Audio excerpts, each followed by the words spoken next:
ಏನವ ಲಕ್ಷ್ಮವ, ದಿನಾಲು ನೀ ಹಿಂಗ ಈ ವೆಂಕಟೇಶ್ವರನ ಪೂಜಿಸಿ ಪ್ರಾರ್ಥಿಸಿದ್ರ ನಿನಗ ಹೊತ್ತು ಹೋಗೋದ ಗೊತ್ತಾಗೋದಿಲ್ಲಲ್ಲ. ನೋಡವ, ಬೇಡಿದ್ದೆಲ್ಲ ಕೊಡ್ತಾರ ಅಂತ ತಿಳಿದು ನಿತ್ಯ ಬೇಡಿ ಪಡ್ಕೊಳ್ಬಾರ್ದು. ಯಾಕಂದ್ರ ಕೊಡೋ ಮನಸ್ಸು ಗಡ್ಡಿ ಇದ್ರು ಸಹ ನೀಡೋ ಕೈಗಳು ಸೋತ್ ಹೋಗ್ತಾವು. ಅದರಂತೆ ನಿನ್ನ ದೇವರು ಬೇಡಿದ್ದ ವರವನ್ನೆಲ್ಲ ಕೊಡ್ತಾನಂತ ತಿಳಿದು ದಿನಾಲು ಮುಂಜಾನಿಂದ ಸಂಜೀತನ ಪೂಜಿಸಿದ್ರ ಅವನಾದ್ರೂ ಎಷ್ಟು ಅಂತ ಕೊಟ್ಟಾನು. ಮಾವ, ದಯವಿಟ್ಟು ಹಾಗೆಲ್ಲ ಮಾತನಾಡಬೇಡಿ ಮಾವ, ಮಾತನಾಡಬೇಡಿ. ದೇವರಿಗೆ ಯಾವಾಗಲೂ ನಿಂದಿಸಿ ಮಾತನಾಡಬಾರದು. ಭಕ್ತಿ ಭಾವದಿಂದ ನಾವು ಆ ದೇವರನ್ನು ಪೂಜಿಸಿದರೆ ಇಂದಲ್ಲ ನಾಳೆವರೆಗೆ ಪ್ರತಿಫಲವನ್ನು ಕೊಟ್ಟೇ ಕೊಡ್ತಾನೆ ಮಾವ. ದೇವರು ಪ್ರತಿಫಲವನ್ನು ಕೊಟ್ಟೇ ಕೊಡ್ತಾನೆ. ದೇವರು ಎಲ್ಲಿದ್ದಾನಮ್ಮ ನಿನ್ನ ದೇವರು? ದಾರಿಯಲ್ಲಿ ಹೋಗುವ ದರಿದ್ರರನ್ನು ಕೈ ಮಾಡಿ ಕರೆದು ದವಸ ಧಾನ್ಯಗಳನ್ನು ದಾನ ಮಾಡದಂತೆ ಧನ ಕನಕವನ್ನು ದಾನ ಮಾಡಿ ದಾನಶೂರ ಕರುಣ ಕಲಿಯುಗದ ಕೃಷ್ಣ ಪರಮಾತ್ಮ ಎಂದು ಕರೆಸಿಕೊಳ್ಳುತ್ತಿದ್ದ ರಾಯದುರ್ಗದ ದೇಶಗತ್ತಿ ಮನೆ ತಂದ ಸಿಂಹ ಅರ್ಥಾತ್ ವೆಂಕಟಪ್ಪ ದೇಸಾಯಿ ಹುಟ್ಟಿದ ಮನೆ ಎಂದು ಒಂದು ಹೊತ್ತಿನ ತುತ್ತಿನ ಚೀಲವನ್ನು ತುಂಬಿಸಿಕೊಳ್ಳಲು ಪರದಾಡುವ ದುಸ್ಥಿತಿ ಬರುತ್ತಿರಲಿಲ್ಲವ್ವ. ಒಂದು ವೇಳೆ ನಿನ್ನ ದೇವರು ಇದ್ದಿದ್ದೀಯಾದರೆ ಅರಮನೆಯ ಅಂಬಾರಿಯ ಮೇಲೆ ಮಹಾರಾಜರಾಗಿ ಮೆರೆಯಬೇಕಾಗಿದ್ದ ನನ್ನ ಮಕ್ಕಳು ಎಂದು ಬೀದಿಯಲ್ಲಿ ಭಿಕ್ಷುಕರಂತೆ ತಿರುಗುತ್ತಿರಲಿಲ್ಲವ್ವ. ಒಂದು ವೇಳೆ ನಿನ್ನ ದೇವರು ಇದ್ದಿದ್ದೀಯಾದರೆ ನಿಜವಾಗಿಯೂ ನಿನ್ನ ದೇವರು ನಿಷ್ಕರುಣಿ ತಾಯಿ, ನಿಷ್ಕರುಣಿ. ಮಾವ, ಹೋಗ್ಲಿ ಬಿಡಿ ಮಾವ. ಈಗ ನಾನು ನೀವು ವಾದ ಮಾಡಿದ್ರೆ ಏನು ಪ್ರಯೋಜನವಿಲ್ಲ ಮಾವ, ಪ್ರಯೋಜನವಿಲ್ಲ. ಅದಿರಲಿ, ನಿಮ್ಮ ಸಣ್ಣ ಮಗ ಎಲ್ಲಿ ಕಾಣ್ತಾ ಇಲ್ವಲ್ಲ, ಅವನು ಎಲ್ಲಿಗಾದ್ರೂ ಕಳಿಸಿದ್ದೀರಾ ಮಾವ? ಹೂನವ, ಮ್ಯಾಗೇರಿ ಮಾತಪ್ಪ ಗೌಡ್ರ ಮನೆಗೆ ಕಳಿಸಿದ್ದೆ. ಇನ್ನೇನು ಬರ್ಬೋದು. ಹಾ, ಅದು ಅಲ್ಲಿ ನೋಡು, ಬಂದ ಬಿಟ್ಟ.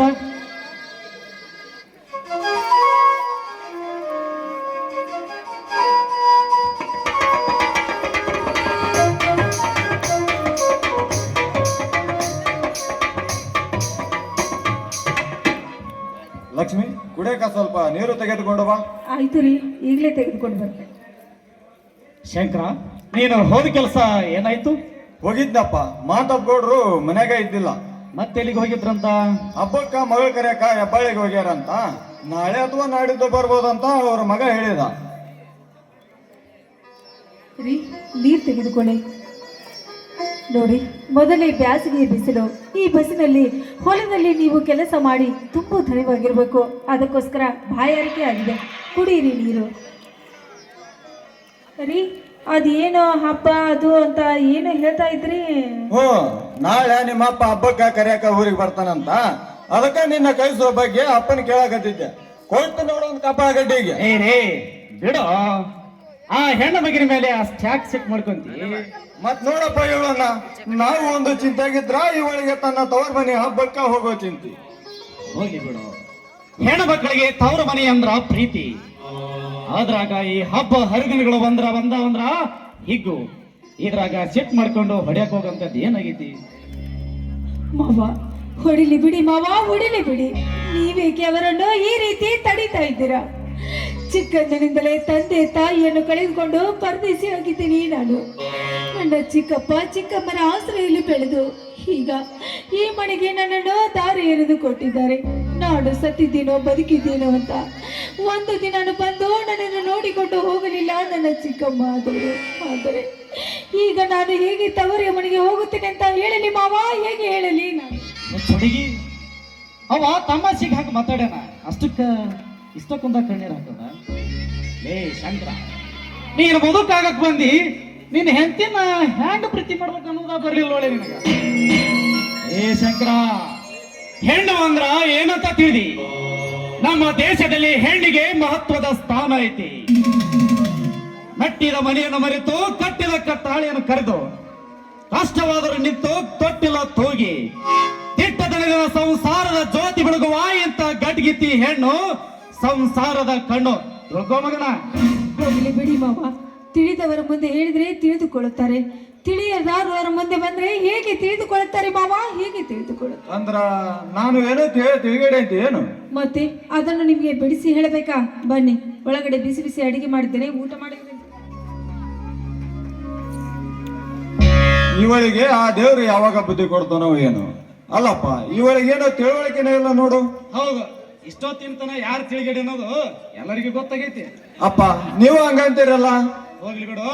ಆ ಮೆಗೆರಿ ಮಾತಪ್ಪ ಊರಿಗೆ ಹೋಗೋ ಮುಂದ ಮನೆಗೆ ಏನಾರ ಹೇಳಿ ಹೋಗ್ಯಾರಂತನ? ಏನೂ ಹೇಳಿಲ್ಲ ಅಂದ್ರು ಮುಂದಿನ ಶುಕ್ರವಾರ ಹಬ್ಬ ಐತಲ್ಲ, ಅದಕ್ಕ ಮಗ ಕರ್ಕೊಂಬರಕ ಕಾರ್ ತಗೊಂಡ್ ಹೋಗ್ಯಾರಂತ. ಬರುವಾಗ ಹಂಗ ಬಾದಾಮಿ, ಬನಶಂಕರಿ, ಐಹೊಳೆ, ಪಟ್ಟದ ಕಲ್ಲು ನೋಡ್ಕೊಂಡು ನಾಡಿದ್ದು ಬರ್ತಾರಂತ. ಬಾ ಬಾ, ನನಗೂ ಹೊಟ್ಟೆ ಬಹಳ ಹಸ್ತೈತಿ, ಊಟ ಮಾಡೋಣ. ಅಪ್ಪ, ಅದು ನಾಗರ ಪಂಚಮಿ ಹಬ್ಬಕ್ಕ ಸಂತೆ ಮಾಡ್ಬೇಕು, ನಾನು ಊಟ ಮಾಡಿ ಹೋಗ್ತೀನಿ.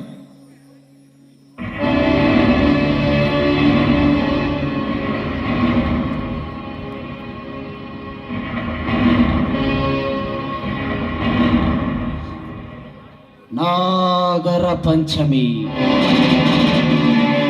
ಶ್ರಾವಣ ಮಾಸದಲ್ಲಿ ಕಲ್ಲು ನಾಗಪ್ಪನಿಗೆ ಹಾಲೆರೆಯುವ ಹಬ್ಬ ನಾಗರ ಪಂಚಮಿ. ಹಾಲು ಕುಡಿದು ವಿಷ ಕಾರುವ ಹಾವಿನ ಹೊತ್ತಕ್ಕೆ ಹಾಲಿನ ಬಳೆಗೆರೆಯುವ ಹೆಂಗಳಿಯರ ಹಿಗ್ಗಿನ ಹಬ್ಬ ಇದು ನಾಗರ ಪಂಚಮಿ. ಆದರೆ ನನ್ನ ಪಾಲಿಗಿದು ರಕ್ತ ಸಾಗರದ ಸಪ್ತಮಿ.